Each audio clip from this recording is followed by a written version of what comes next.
Have you ever felt like you're working hard in the gym, but not actually seeing the muscle definition that you're hoping for? Building muscle is not easy, but it is possible for every single one of us when we understand and apply the right principles consistently over time, that is. In today's episode, I'm going to break down the 3 things that you need to know to build muscle effectively, from how to train, how to eat, and what to expect along the way. By the end, you're going to walk away with the clarity and confidence to take your body composition to the next level.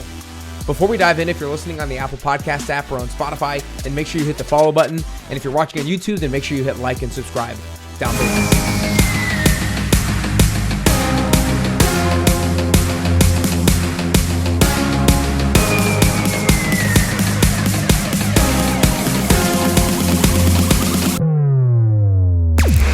All right, you guys, really excited to talk about building muscle today. Today is all about muscle definition, and so many of you guys listening have it wrong. I'm just telling you right now, so many of you guys listening have this wrong. You think I need to have a weight that's relatively heavy, but I need to do a lot of reps and I need to do enough cardio, because if I do cardio and I sweat a lot, that means I'm going to be burning fat. And if I do enough reps, that means I'm going to have good tone and I'm not going to get bulky. It's like wrong, wrong, wrong. Now, it's not all completely wrong, but the 3 things, like I promise you, the 3 principles that you need to know in order to apply, in order to get really good muscle definition and look toned, are going to be the things that I cover here today. And if you do them consistently, I promise you, you're going to see a complete change in your body composition, because a lot of you guys have been doing the same thing over and over again, and the same thing over and over again gave you some results, but it wasn't even the right thing to do. And it still gave you some results. But if you do the right thing to do consistently over time, then you're going to actually even get better results. So I'm super excited to dive into basically 3 different topics. We're going to dive into all kind of resistance training principles to help you build muscle and get muscle definition. We're going to be talking about nutrition, both from a protein standpoint and a caloric standpoint. And so I'm excited to dive into these. But before I do, I want to let you guys know this is the first time I'm mentioning this, either to you in person or here on the podcast. On April 17th, Thursday, April 17th, I'm doing a new workshop called the Build an Intentional Life Workshop. I'm super excited about it. I'm going to be covering my framework called the Hexagon of Competence, because look, one of the things that I know a lot of you guys are experiencing is you wake up Monday morning dreading the week. And I want you to be excited about the week. I know a lot of you guys feel like you're living in a state of chaos, and I want you to feel organized. I know a lot of you guys are feeling like you run around running like a chicken with your head cut off. You're bringing the kids to and from school. You go to work, you go to the gym, you go to the grocery store, like you're constantly doing this and doing that, and therefore never really making true progress and always feeling a little bit out of control. But I want you to feel in total control in all areas of your life. And that's what this workshop is going to help you do. It's going to help you build an organized way to conceptualize your life and conceptualize how you allocate your time, energy, and attention across the 6 different areas of your life: your health, personal life, career, finances, spiritual life, and relationships. And we're going to dive into it on Thursday, April 17th. Signups are not yet open, but I just want to get you guys excited about it and mark it on your calendar. Thursday, April 17th. It's going to be from 5 to 6 p.m. Central Time that Thursday night. So mark it on your calendar, and then you'll be hearing about it from me on future podcast episodes. For now, let's dive into how to build some muscle, shall we? The first thing we're going to be talking about is resistance training. So if you're taking notes, I want you to just basically have resistance training as the first overall principle to building muscle. Now, we all know that, but what are the principles that you need to know underneath the umbrella of resistance training in order to build muscle and get that toned, sculpted look that you want? One of the most important things you need to know is that when you are doing a working set or a set of an exercise, you want to stay within the rep range of 5 to 30 reps. Now, 30 reps is a lot of reps of a particular exercise. Basically, studies show that anywhere between 5 and 30 reps works. However, I usually recommend most people stay within 5 to 15 or 6 to 15 reps, just simply because if you ever have tried to do more than 15 reps of a particular exercise, 1, it's hard to maintain good form. 2, it just becomes a brutal set. 3, your heart rate gets elevated, and sometimes you stop the set not because your muscle is burning, but because your heart rate's elevated, and therefore it violates some of the other principles that it takes to build muscle, second of which is that you need to be pretty close to failure. And so anywhere between 1 to 4 reps in reserve, or reps left in the tank, or reps short of failure, is what qualifies for a high quality working set. So if none of you guys who are listening have heard the phrase reps in reserve or going until failure, what that means is like if I put a gun to my head and I said, I have to do as many reps as possible of this bench press, how many can I do? And I do that. And the last rep that I can possibly do is my 11th rep. Now, if I were to tell myself that I should have stopped 2 reps in reserve, that means I would have stopped at 9. And I'm leaving 2 reps short of failure. I'm leaving 2 reps in reserve. I could have done 2 more if there was a gun in my head, but I'm stopping 2 reps in reserve, so I stopped at 9. And so you want to always stop within 1 to 4 reps in reserve on all of your working sets. So when you're stopping 5 to 30 reps, you're not just stopping because it's 5 to 30. You're stopping because you're 1 to 4 reps in reserve. So it's not just about doing 12 reps. 12 reps is only good if 13 would have been failure, or 14 or 15 would have been failure. So keep that in mind. So first thing you need to write down is that 5 to 30 reps. Second thing is that you need to be 1 to 4 reps in reserve. The third thing is volume. Now, when it comes to the response that we're looking for our body, when it comes to resistance training, and when it comes to building muscle, volume is the most important thing. In order to build muscle, you have to do enough work. You can't just expect to build muscle by doing a couple sets each week. And so the number of sets that you need to do for each muscle group that you're looking to grow is at least 10 sets per week. Now, this is going to vary based off of what you've been doing for training as your training history over the last month, but also the last number of years. If you're somebody who's new to resistance training, then 10 sets will do it. 10 working sets of bicep curls will help you build muscle if you are new to training. If you're somebody who's trained for a long, long time, 10 sets of biceps are not going to help grow your muscle. You probably need 12 sets, 15 sets, 20 sets, maybe even more than that in order to really build muscle. And so what you need to write down is I need to do enough volume and I need to do at least 10 sets of a muscle group per week. Because look, a lot of you guys, this is one of the main things that you have off, or that you're not doing, I should say. You probably didn't know that you were not doing it, is that you think doing 3 sets of bicep curls over the course of a week, because you got a really good pump on those 3 sets and you felt the blood flow on those 3 sets, you think that that's going to grow your muscle. It's not. It's not enough of a stimulus to the muscle to grow it. And so we need at least 10 sets of each particular muscle group that you are training per week in order to grow it. That can be 10 or more sets in one workout. That can be over the course of 2 workouts. It can be over the course of 3. I would probably recommend that it's more over the course of 2 over anything else. A couple of other training things. Fourth thing I would say with resistance training is full range of motion is really important. The more and more I hear other people talk who are in the scientific community with regards to muscle building, they talk about having the muscle under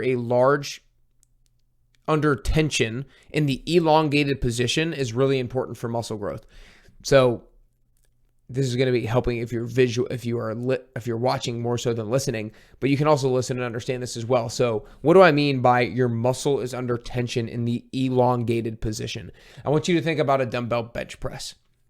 When you're at the bottom of a bench press and your elbows are back, your chest muscles, your pectoral muscles are elongated. They are stretched out. When you press up and your arms are straight, your chest is contracted. You're squeezing that muscle group. Same thing with, like, let's say a bicep curl. At the bottom of a bicep curl, your bicep is elongated. At the top, it is contracted. So what I'm said is I want tension in the elongated position. So something like a bench press, at the bottom of a bench press, there's a lot of tension in those chest muscles. And that's good for muscle growth. When it comes to something like a bicep curl, a traditional bicep curl, when your arms are just straight and the bicep is elongated, you're just resting. You're not really under tension with that muscle group. So that doesn't make the exercise bad. That just potentially means it's not as ideal as a different exercise might be. So an incline bicep curl would be an exercise where your bicep is a little bit more under tension in the elongated position. So this is just kind of like an exercise specific type principle of resistance training, that the exercises that are most promoting of muscle growth are going to be exercises in which the muscle is under a large amount of tension in the elongated position. And it's also a recommendation to ensure that you're getting full range of motion on all of your exercises, so that if it's a type of exercise where your muscle is under tension in an elongated position, you take advantage of that. Then the last thing I'll say with regards to resistance training and why all of these things are important. Why 5 to 30 reps? Why close enough to failure? Why enough number of sets? Why full range of motion? To put it simply, is that we are trying to create a loud enough stimulus inside of our body that leads to muscle growth. And I'll dive a little bit further into that when I get into the second part of today's episode. But I want you to remember that you're trying to create a loud enough stimulus. And then a couple of questions that I've gotten recently is a question about soreness. Is soreness good or bad? What I'll say is this, is when you create a loud enough stimulus by doing a lot of the things that I mentioned, then that leads to muscle growth. Also, when you create a loud enough stimulus, like doing the things that I already mentioned, that oftentimes will lead to soreness. Now, it's not soreness that leads to muscle growth. It's the stimulus that leads to each of them individually. So there's not a direct line from soreness to muscle growth. If I'm sore, I'm going to grow muscle. But it might be a good indication that I did enough work and I created a loud enough stimulus for my body to build muscle. Now, what I would say with regards to practically speaking is you don't want to be debilitatingly sore every time you work out. If it happens every once in a while because you just got after it for whatever reason, then go for it. But I would not recommend feeling debilitatingly sore after every single workout, and it's definitely not a prerequisite to muscle growth. So keep that in mind. Those are the things about resistance training that you need to know if you're looking to build muscle and have that muscle definition and the tone and that sculpt look that you're looking for. Second part of this is going to be protein intake. So again, if you're taking notes, protein is part number 2. And I have a few different things under protein intake as well. As you guys who have been listening to the podcast for a while, you've heard these numbers before. If you haven't, I would write these down. Your daily protein intake, in order to optimize for muscle mass maintenance and or muscle growth, is going to be 0.7 grams to 1 gram of protein per pound of your ideal body weight. So if you weigh 150 pounds and you want to weigh 150 pounds, then anywhere from 0.7 to 1 gram of that, which should be 105 to 150 grams of protein per day, would be what you want to get in. This is going to be what I have learned from the people in the scientific community is the surefire amount that has been proven to get people results with building muscle mass. The second thing that's important with regards to not just the quantity, but the quality of protein is that you're going to benefit most from getting more of your protein from animal sources. Now, generally speaking, the total amount is probably the most important thing, but it's going to be really hard to get to that total amount if you don't have animal sources of protein. And why are animal sources of protein the most important? It's because of the amino acid profile. And so we all need a certain number of amino acids in order to do different things inside of our body. The amino acids that are primarily responsible for muscle growth are leucine, isoleucine, and valine, but leucine most in particular. So you don't need to know those terms. You don't need to know those words. What you need to know is that plant sources have either none or very, very, very little amounts of those amino acids. And so if plant sources have very little amounts of the amino acids that actually lead to muscle growth, then they're not going to be play as critical of a role into building muscle, the plant proteins. But animal sources do have a higher amount of leucine, isoleucine, and valine, and again, in particular, leucine, to help promote muscle growth. So it's not necessarily just about the grams of protein that you get, but how much leucine that you get in your diet. And like I said, plant sources are not high in leucine, while animal sources are. Then the other thing that I heard from people, or heard this analogy that made it simple to grasp the understanding of why it's important to get enough protein and why it's important to create a loud enough stimulus from resistance training is this. Essentially, what you need to know is that most people, when they think protein, they think muscle. but protein has so many different roles inside of the body. Like I said, there are a lot of different amino acids that come from our sources of protein, and all of them do different things inside of our body and are responsible for doing different things. And so protein is something that our body needs. And so our body doesn't necessarily want to allocate the precious protein resources that it gets from your food just to grow muscle. Our body's like, hey, we need this protein for other things we got going on. We don't need it to build muscle. And so we essentially need to find a way to convince our body that, hey, you need to bring protein for the sake of building muscle tissue. And so in order to convince the body that, hey, we need to allocate some of this protein for muscle tissue, we need to create a loud enough stimulus from resistance training, and we need enough protein available. So that is why doing the right kind of resistance training is really important, because it creates the loud enough stimulus to convince the rest of the body that, hey, we need some protein to come over here so we can get better, so we can grow muscle tissue. And we're only going to be able to actually have enough protein to be shuttled to the muscle tissue if we consume enough. So those are the first two key principles of resistance training and protein that you need to know if you're looking to build muscle and have that toned, sculpted, lean look that you want. The last thing I'm going to get into before I get into it, I want to remind you that we have the Build an Intentional Life workshop on Thursday, April 17th at 5 p.m. Central Time. This could be the most powerful 60 minutes of your life. And I'm trying not to exaggerate that, and I really believe that to be true. This framework is the framework that I've used for the last 7 years to live my life, and it has been the most empowering thing ever. I think the biggest mistake that I've learned that people make from interviewing hundreds of people on my podcast, from listening to thousands of podcasts, reading a bunch of books, the biggest mistake that people make in life is they let an area or multiple areas of their life slide. And when they let that one or multiple areas of their life slide, it drags down all the others. People oftentimes neglect their health for a long period of time, and it destroys their business. Sometimes people neglect their relationships for too long because they go all in on their career, and it destroys their relationships. We as human beings need to dedicate some time, energy, and attention, some focus to all areas of life at any given point in time in order to sustain ourselves through problems that arise and in order to take advantage of opportunities that we have. And this is what we're going to be talking about on this Build an Intentional Life workshop. So mark your calendar. Signups registration's not open yet, but Thursday, April 17th, 5 p.m. Central Time, mark your calendar. Now, this third and final part is about a caloric surplus. Now, what I would say is that a lot of you guys listening right now probably does not apply to you, or might not apply to you. I can't say probably. I would say it might not apply to you. If you're somebody who is looking to both lose fat and build muscle simultaneously, that is possible. If you're somebody who's very, very, very, very well trained, that's very difficult to lose fat and build muscle simultaneously. So keep that in mind. Keep your expectations in check. But a lot of you guys can lose fat and build muscle simultaneously. In order to do that, you need to be in a caloric deficit. You need to be eating less than what you are burning.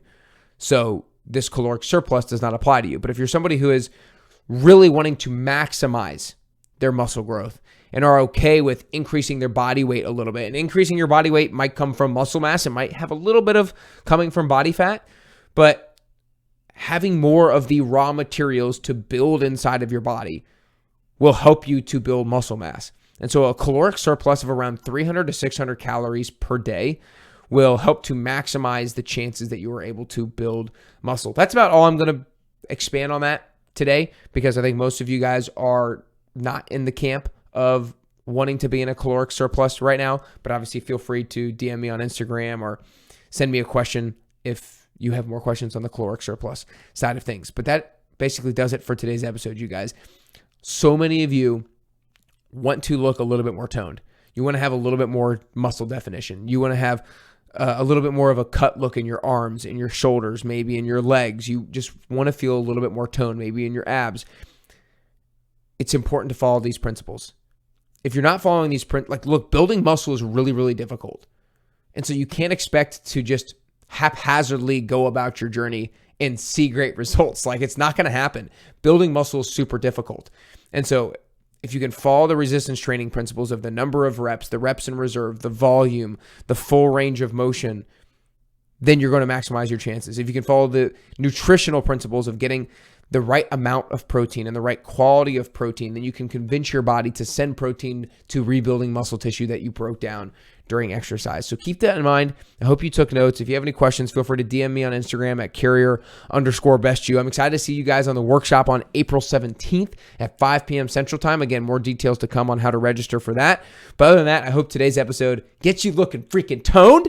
It gets you feeling sculpted and feeling like you have the ability to create more muscle definition, not just for your physique, obviously that is huge, but for your metabolic health, for your longevity, and for your overall confidence in yourself as well. So I hope today's episode helps you get closer to your health and fitness goals, and ultimately, I hope it helps you get closer and closer to your best you.